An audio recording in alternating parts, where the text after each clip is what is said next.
What's going on, everybody? Hope y'all are doing fantastic today. So I'm out on a hike, got a beautiful creek running behind me. It's sunny, just a good day, and I thought it would be fun to get out one of my favorite ultralight one-man tents that honestly gets some crap on here sometime. I thought it'd be fun to get this out on a trip and do a little bit of review on the Gossamer Gear the One. So this tent, I feel like it gets kind of a bad rap on here. I've had this tent for 2 years now, used it on a handful of trips, and to me, it's an awesome ultralight option. So what I want to do is take some time to go over some of my favorite features of this tent, why I think it's one of the best ultralight one-man tents out there in most situations, and kind of some of the things that do make it less than perfect. No tent is perfect, that's for sure, but talk about some of the things that I feel like sometimes some people really kind of try to make things sound like they're worse than they are, or some of the stuff is just, not unique to this tent. General problems with single wall tents. We'll get in, take a look at it, and just talk about my experiences using it over the years, what I like about it, what I don't necessarily like about it, so you can decide if this is maybe the perfect ultralight tent for you. All right, so I'm in the tent, Gossamer Gear the One, and right out of the gate, the best part about this tent is there is tons of room in this tent. I'm 6'1". Now I'm not sitting on my sleeping pad yet. I'm just on my little thin Outdoor Vitals, like thin light pad. But there is so much headroom. I mean, here I'm in the middle, and I guess the angle of this thing isn't the best, but I'll bring that in here and show you. But tons of room. I can move from side to side. I mean, I'm basically a foot from the end of the tent, and that's where my head finally starts to hit. So size-wise in here, it's huge for a one-person tent to a point. The problem, and I'm just gonna go ahead and get this out of the way now, this version of the Gossamer Gear the One, this is a 2020 model. So in 2021, they redid this tent. When they released the Dyneema version, they redid the Sil Nylon version as well, and they kind of changed the sizes, which ends up being one of the biggest drawbacks of this tent. This particular one is 88 inches long on the bathtub floor, and it's tapered. I believe it's 35. Doesn't necessarily matter because the new ones aren't this way, but it's either 35 or 36 wide at the head, and either 25 or 26 wide at the foot. So a long, wide rectangular pad like my Nemo Tensor fits perfectly fine. It leaves me a little bit of room at the head to put some gear. I've still got room around me. And you got a huge vestibule out front here too. The new models, though, they shortened to match the Dyneema version. Now, I'm pretty sure the reason they changed the dimensions on the Dyneema version was to get the weight down under 16 ounces, because they're trying to compete with Z-Packs and like the Plex Solo and tents like that. They wanted to get under that magic 1 pound weight number. So they shortened it, but then that transitioned into the Sil Nylon version as well, which makes it, I think the Sil Nylon version, the new one, is only 17.7 ounces, which is ridiculous for a non-Dyneema tent. So you can have this tent and it's barely over a pound without spending $600-700 on a Dyneema tent. However, that caused them to shorten the floor. It's now 84 inches. I'm pretty sure. If that's wrong, I'll put it on the screen. 84 inches. And then the width changed to, I believe, again, I'll put it on here if I'm wrong, But I'm also going to link Gossamer Gear's site so you can see everything on there too. 33 inches at the head, but only 21 or 22 inches at the foot.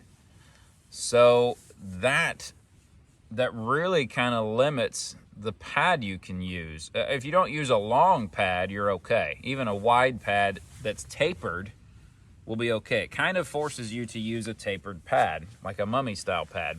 Don't mind my sweet legging. The Nemo Tensor, if it's the long version, I don't even know how well the regular length, just wide one, would fit before you start to screw with the shape of the bathtub floor. I don't know. I mean, that starts to toe the line of making things so ultralight, but you're losing functionality. And I don't understand that mindset. Like, I'm all for lightweight gear, ultra lightweight gear, but it has to be functional. Like, I'd rather carry 2, 3, 4 extra ounces to make my life, or to make my tent more functional. That's just me. I know there's some spreadsheet warriors out there that, nope, I want it as light as possible, and that's great. But to me, that's why you had the Dyneema version. So, I don't know, that's kind of sad. But that probably doesn't affect you too much if you're under 6 foot. If you're under 6 foot, this tent's fantastic. I'm 6'1", almost 6'2". I fit in this version. There's a slight bit of contact with the foot end with my sleeping bag. So that can be an issue. There's condensation, but I mean, that happens when you're 6'1", 6'2". There's only so many ultralight tents you can get. But I wouldn't have a prayer in the new ones. So I'd say if you're under 6 foot, the new versions of the Gossamer Gear, the one, you're fine. We'll walk around the outside and you can see it's got the pull outs at the head and the foot on the panels to pull that fabric up. So it gives you a little more space in here. And you're good there. As far as inside the tent, let me bring you in here with me. As far as, hello, close up. So inside the tent, so you're down at the foot end now. You can see down there at the foot end the mesh for ventilation. And then this is the back wall. So you've got a ton of ventilation there, and then it's got the little part where the fly extends over it. So I've never had any issue with rain getting that wet. I mean, I've been in some good rain with this. Never had any issue with that. It covers it plenty. You don't really want to set it up with the wind hitting that side, but even then, I think that overhang is good enough. There's probably not water coming in that. And then the head end has the same vent feature there. This does lead to one other issue I have with this tent, though, when it comes to condensation, because let's be honest, there's no way to just not have condensation in a single wall tent. It's going to happen no matter what I do. I mean, I'm going to try to sleep with at least one door open, and between that breeze and then it going out that vent there, you get a good amount of airflow in this tent, but it's still going to happen. That's just a thing with single wall tents. That's something I see people complain about, it being wet in the tent. Condensation's terrible in this tent. It's no different than any other single wall tent I've ever used. I'm just throwing that out there. But the one issue I have, and it's never caused me a problem, but I've only ever used this in the rain, a good rain, like one time, is you see this wall here, and then it goes all the way down to the floor. So a lot of single wall tent, and it's the same at the foot end. You can see in the corners, the sil nylon just goes all the way down. So a lot of, trying to balance the tripod here, a lot of single wall trekking pole style tents would have like a break where this may come down and then there's mesh. There's mesh that kind of goes down at an angle so the condensation can run down the wall and then hit the mesh and drip out. This, if you get some really bad condensation, this can run down this wall and run right into the bathtub. And I think that's where people have said that, you know, they got wet in this tent is because of that. Now, that being said, if you're looking at this tent has been around for a decade, and that's always been the design. And this tent has been used on countless through hikes of every long trail out there by hundreds and hundreds of through hikers. So it obviously works. And there was a long period of time where you could barely even get this tent. If it was in stock, you better get it now or it was gone. So it clearly functions. But some, things have changed with technology and styles of tents and ways to mitigate condensation, and they've never really updated this with that. The other issue, and it has nothing to do with this tent specifically, it's just the tent material in general with sil nylon tents. They're very light, it's a very strong material, and they're not super expensive. This tent, if you go right now on Gossamer Gear's website, it's $299, which if you're on a bit of a budget, that makes this probably one of the most, if not the most affordable tent in its weight range. I mean, like the Durston X-Mid one-person tent, you can get that for around $250, I think, but that's 28 ounces. It's a little different. It's technically a double wall tent. The Six Moon Design Lunar Solo, that would be another one that's comparable in price to this, but it's only one trekking pole, so it's more of a pyramid and slopes at the back. You don't have this kind of headroom in that tent. What you're giving up, what you're gaining with a different material, you're giving up in interior space for sure. But those tents are sil poly. Sil poly is more resistant to stretching and more resistant to taking on water. The sil nylon, it's waterproof, but it can absorb water and it stretches. And you combine a tent that stretches and wants to sag with high winds and condensation, and you're asking for a wet environment in here. It is what it is. At that point, it doesn't matter what you do to these pullouts. It's gonna sag in on you. It's gonna get your bag wet with condensation. Same at the head. That's the biggest reason why I reach for a different tent if I know I'm going out in bad weather. It's not that this tent couldn't handle it. Like, again, hundreds and hundreds and hundreds of thru hikers have used this tent. Clearly, they're getting battered by wind and rain and snow and terrible weather. And the tent's fine. It's a trade-off. You pay less, you still get a well-built tent. It'll handle all those, and it'll keep you alive and keep you dry for the most part, but you've got to do a little more to it. I know if I'm going to get rained on in this, and even without rain tonight, like before I go to bed, I'm going to go out and retension all the guy lines and make sure everything's tight. But if it were to rain overnight or something like that, it's going to sag. And you pretty much, there's times you got to get out in the rain to retension a guy line to keep this from sagging in on you. Again, those are just the trade-offs. You've got to decide if you're okay with that. If you primarily only go out, 5-6 times a year, you watch the weather, like I'm not going this weekend, there's a chance of rain. I'll go this weekend because it's sunny and 65 or 70 degrees the whole time. Then this tent will be great. This will be amazing. You'll barely notice it in your pack. I'll show it at the end when I tear it down in the morning. It's barely the size of a 1.5 liter Nalgene bottle packed down.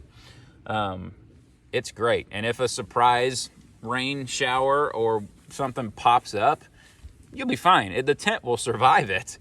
It's just not the most comfortable shelter for those situations. I'm just being honest. But the alternative is, if you want to, either you're going to carry a heavier tent or you're going to spend $550, $650, $700 on a DCF tent that won't stretch. So you just kind of have to figure that out. And that's really where I feel like so many people have been on YouTube videos lately bashing this tent, saying it's terrible, it's an awful tent. No, it's not. It's not. It's under 18 ounce sil nylon one-man tent. I mean, I don't understand what you're expecting for $300. Some of the people that talk bad about this, then go spend more money. Like, you don't want to deal with sagging material and the tent sagged in on you, then go buy a DCF tent. It is what it is. You don't want to buy a DCF, then buy a sil poly tent. Well, it's too heavy for you. There's no perfect tent. I guess that's what I'm saying. That's the whole point. This is a great tent. It's made for certain purposes. It's got its positives and negatives. I'm gonna get out of here and just kind of do a little bit of a walk around for you so you can see some of the stuff outside, and we'll just kind of wrap it up. All right, so let's do a little walk around of it. So again, you can see how much room is in that vestibule. I mean, I got a food bag, stove, water bottles, plenty of space still, and then obviously this whole other side would be closed down too. So plenty of space for storing gear. You can see kind of from here how that trekking pole is arched up at an angle. It's got that little toggle so you can attach the netting to the trekking pole to keep it pulled away from you. You can also unclip this over here and roll this up too and completely open the tent up. So if it's a nice day, hang on, magic of video editing, let me reconnect this. There we go. So if it's a nice day, no breeze, warm, you can open that all the way up and get a bunch of airflow across. You can see at the foot end, there's the pull-outs that I always pull out. I mean, it's a straightforward setup for sure. And then this is the back side. You have the same kind of attachment for the trekking pole there.